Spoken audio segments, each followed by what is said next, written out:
Bagi Anda pecinta film dengan skema pemecahan kasus pembunuhan yang diliputi misteri, pastinya sudah sering melihat profesi tim forensik yang menjadi bagian penting dalam mengidentifikasi sebuah kasus. Seperti film bertajuk Forensik, besutan sinias Bollywood yang menjadi gambaran ilmu forensik dalam memecahkan kejahatan. Kecanggihan teknologi di ilmu forensik sekarang ini memang mempercepat pemeriksaan sampel barang bukti kejahatan dan mengetahui kira-kira siapa pelakunya. Memang keberadaan para penyidik forensik ini tentunya tidak lepas dari analisa akan sebuah kasus. Dari sisi fakta-fakta medis seperti identifikasi terhadap anatomi tubuh korban hingga penyebab kematian. Namun bagaimana jika sebuah kasus misterius dapat dipecahkan dengan bantuan arwah? Ya, beberapa kasus pembunuhan yang menemui jalan buntu tak ayal mendapat solusi dengan cara yang tak kalah misteriusnya.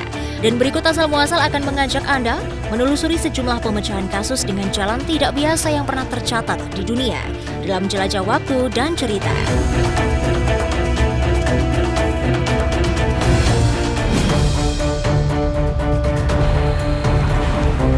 Dalam mengungkap kasus, terkadang tim penyidik bisa dihadapkan dengan hal-hal di luar nalar. Misalkan saja untuk mengungkap siapa korban mutilasi yang sulit teridentifikasi. Tim bisa saja dibantu oleh hal gaib yang mengirimkan pertanda hingga pola dalam berbagai bentuk, diantaranya melalui mimpi. Seperti yang dialami oleh sosok Sumi Hastri, seorang dokter forensik perempuan asal Indonesia yang dikenal memiliki deretan prestasi atas kinerjanya memecahkan sebuah kasus. Dirinya mengaku tak jarang dalam mengidentifikasi jenazah. Dengan kasus sulit, Hastri didatangi dalam mimpi oleh arwah jenazah yang sedang ditangani tersebut. Bahkan dalam beberapa kesempatan dirinya mengaku jika saat melakukan forensik seorang diri di ruangan, arwah kerap menampakkan diri dengan memberikan petunjuk yang membentuk pola. Kadang kok kenapa nggak dimimpikan gitu petunjuk? Karena dulu di Jawa Tengah saya pernah dimimpikan, dikasih tahu kalau dia datang dalam mimpi saya. Mencengangkan juga ya pemirsa mendengar pengakuan dari Dr. Sumi Hastri kalau dirinya kerap menghadapi hal-hal gaib dalam penyidikan sebuah kasus pembunuhan. Dalam perjalanan sejumlah kasus sendiri, sistem peradilan yang rumit dan kurangnya bukti membuat beberapa sidang sulit diungkap, sebab tak tahu pasti siapa dalang dibalik tindakan pembunuhan. Kendati polisi dan jajarannya terus menghubungkan pelaku dengan tempat kejadian, namun tahukah Anda jika akhirnya kasus-kasus tersebut justru mulai terungkap setelah kemunculan arwah korban yang disinyalir memberi petunjuk akan penyebab kematiannya. Memang terdengar menyeramkan, tetapi hal ini pernah benar-benar terjadi.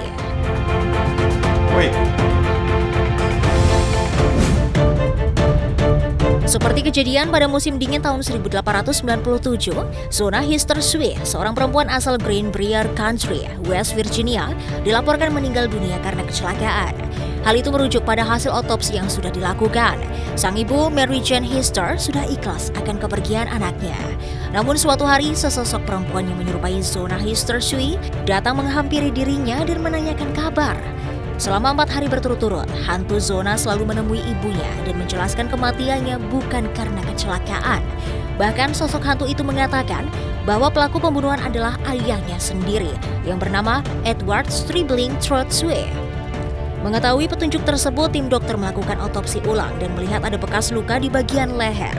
Ternyata Zona tewas dengan kondisi patah leher. Dan akhirnya Edward dinyatakan bersalah atas pembunuhan Zona dan dihukum seumur hidup.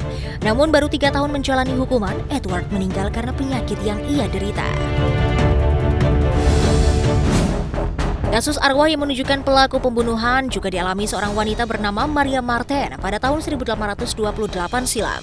Kasus bermula ketika William Corder yang merupakan kekasih Maria mengira jika pembunuhan yang dilakukannya tidak akan terendus pasca merekayasa keberadaan Maria pada keluarganya. Corder pun menuliskan surat kepada keluarga Maria tentang statusnya yang sudah menikah dengan seorang pria. Awalnya keluarga Maria tidak menaruh curiga sama sekali. Namun Anne yang merupakan ibu tiri Maria kerap mengalami mimpi buruk. Dan oleh karenanya ia pun merasa seperti diberi sebuah petunjuk. Keluarga besar Maria akhirnya langsung pergi menuju sebuah gudang merah sesuai yang ada dalam mimpinya tersebut. Tidak disangka Anne menemukan sebuah jasad yang tergeletak di antara lumbung padi yang menumpuk. Dan benar saja, jasad tersebut merupakan Maria Marten, anak mereka yang menghilang. Setelah mendalami kasus tersebut, Corder pun dinyatakan bersalah oleh pihak berwajib karena terdapat bekas tangannya pada tubuh Maria dan menjatuhi hukuman gantung terhadap dirinya.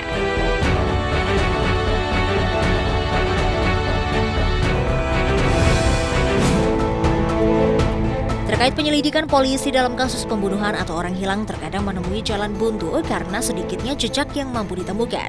Meski polisi harus mengedepankan pikiran yang rasional, ternyata ada sejumlah kasus yang ikut dibantu oleh paranormal atau ahli metafisika.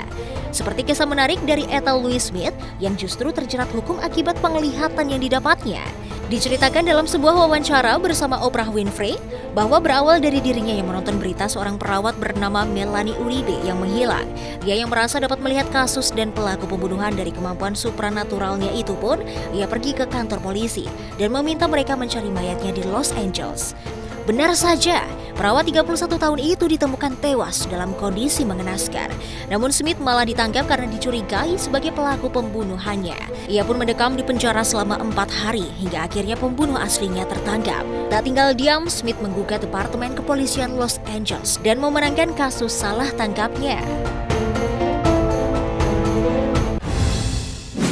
Di Indonesia, kasus yang terpecahkan berkat petunjuk arwah pernah viral di media sosial. Meski banyak yang menyaksikan kebenarannya, namun berita ini sempat menghebohkan masyarakat. Kejadian yang terjadi pada 5 tahun silam, atau tepatnya pada tahun 2016 ini bermula ketika sepasang kekasih bernama Eki dan Vina yang berumur 16 tahun sedang pergi ke suatu tempat bersama 3 orang temannya. Hingga sampai di suatu lokasi, tepatnya di depan SMP 11 Cirebon, mereka dihadang sekumpulan geng motor. Mereka melempari sepasang kekasih ini dengan batu hingga mereka tidak dapat melarikan diri. Ketiga temannya masih dapat melarikan diri, tetapi tidak dengan Eki yang dikeroyok di depan pacarnya. Kemudian mereka dibawa ke suatu tempat dan langsung memukuli Eki dengan berbagai benda hingga tewas di depan pacarnya. Sementara Vina dikabarkan dipaksa memuaskan ke-11 pelaku pembunuhan keji tersebut dengan berbagai kekerasan hingga akhirnya ikut menjadi korban pembunuhan. Untuk menutupi kasus tersebut, ke-11 pelaku ini dipindahkan ke pinggir jalan agar seolah-olah terlihat seperti korban kecelakaan. 6 hari setelah jasad Vina dimakamkan, teman dekat Vina kesurupan arwah yang diketahui adalah Vina dan menjelaskan kronologi kematian dirinya beserta pelaku pembunuhannya. Mama cari duit buat Vina, dibunuh sama orang. Mama makanya di sana pingsan. Akhirnya, pihak kepolisian dapat mengamankan 8 dari 11 pelaku pembunuhan keji tersebut. Dan diketahui pembunuhan tersebut terjadi karena salah satu pelaku merupakan teman Eki dan sakit hati karena cintanya diabaikan Vina. Tahukah Anda, ternyata di dunia ini kita sudah bisa merasakan buah yang ada di surga. Buah apa sajakah itu? Saksikan informasi selengkapnya sesaat lagi.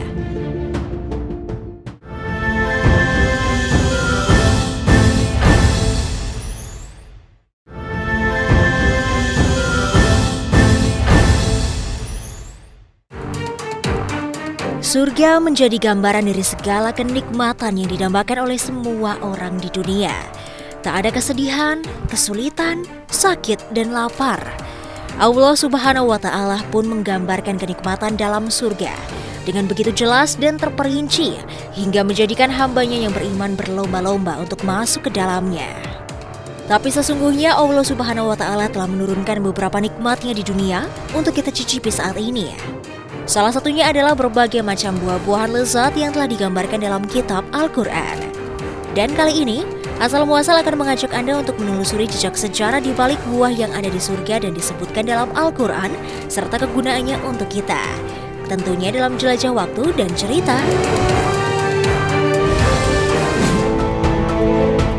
Sebagaimana tergambar dalam surat Ar-Rahman, di dalam keduanya ada macam-macam buah-buahan dan kurma serta delima.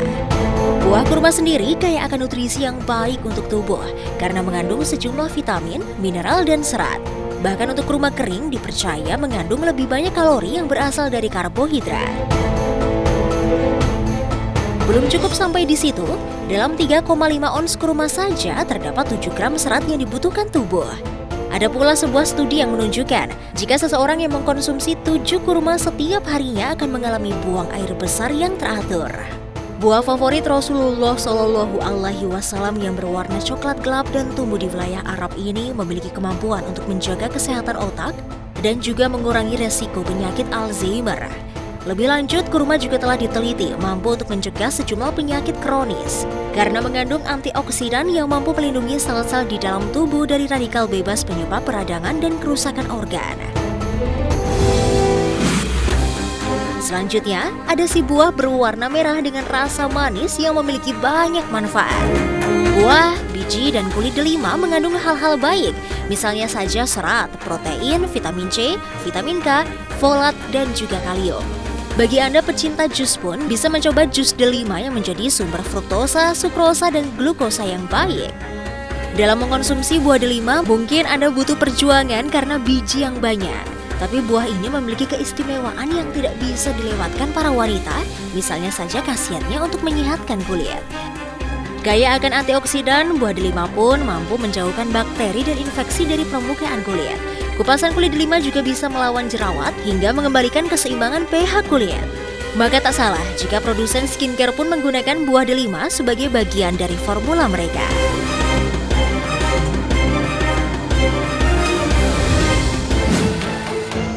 Tidak hanya delima dan kurma yang telah dicantumkan Allah Subhanahu wa Ta'ala, tapi juga ada buah pisang yang menjadi buah favorit untuk disantap dan banyak tumbuh di wilayah Indonesia. Pisang sebagai buah dari surga juga terdapat dalam surat Al-Waqiah. Berada di antara pohon bidara yang tidak berduri, pohon-pohon pisang bersusun-susun buahnya. Lahannya terbentang luas dan air yang berlimpah membuat pohon selalu berbuah. Tidak berhenti buahnya dan tidak terlarang mengambilnya.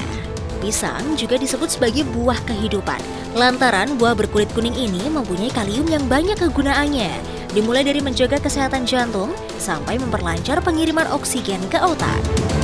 Buah yang digambarkan sebagai makanan favorit dari binatang primata ini telah dikonsumsi sejak zaman dahulu kala.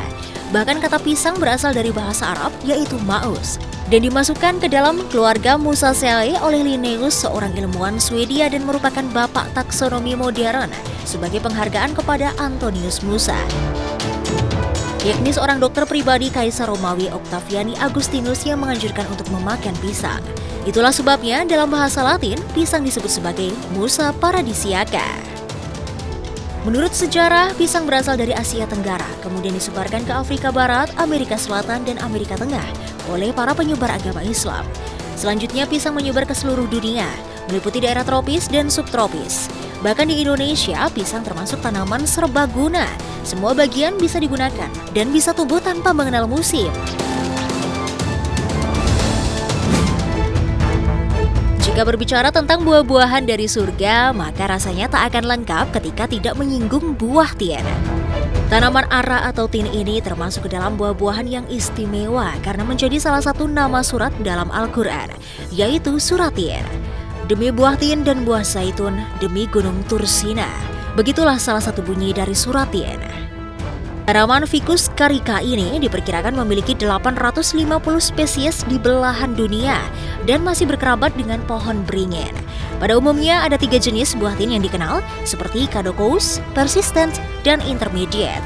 Pohon dari buah ini juga mampu tumbuh mencapai 6 hingga 10 meter dengan batang yang lunak berwarna abu-abu kecoklatan. Dipandang dari kesehatan, buah tin sangat baik untuk menjaga tekanan darah tinggi, serangan jantung, menurunkan berat badan, mengurangi resiko kanker payudara, kanker prostat, anemia, mengurangi kolesterol dalam darah, hingga menyembuhkan wasir. Selain konsumsi sehari-hari, buah tin juga bisa digunakan sebagai bahan obat tradisional karena mengandung vitamin A, fenol, kalsium, laksatif, coumarin, flavonoid, kalium, omega 3, omega 6, gula, asam-asaman, dan enzim.